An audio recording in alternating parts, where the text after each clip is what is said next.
হযরত আবু হুরায়রা রাদিয়াল্লাহু তাআলা আনহু বলেন, তুমি হয়তো আখিরাতের সন্তান হও, নয়তো তুমি দুনিয়ার সন্তান। হয়তো তুমি আখিরাতের সন্তান, নয়তো তুমি দুনিয়ার সন্তান।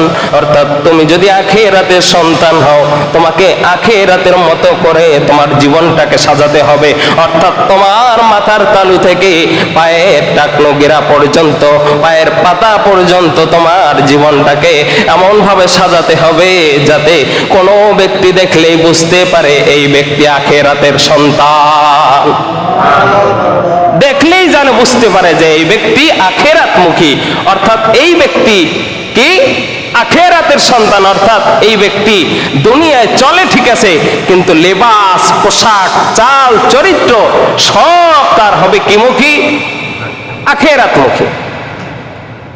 আর দুনিয়ার সন্তান মানে কি?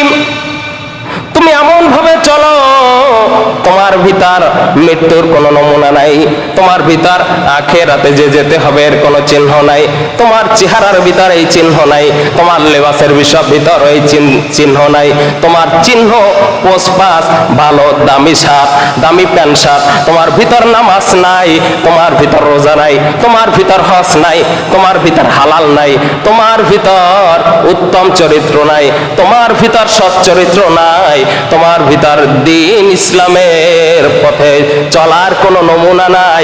তার মানে বোঝা যায় যে তুমি দুনিয়ার সন্তান। তুমি কিসের সন্তান? দুনিয়ার সন্তান।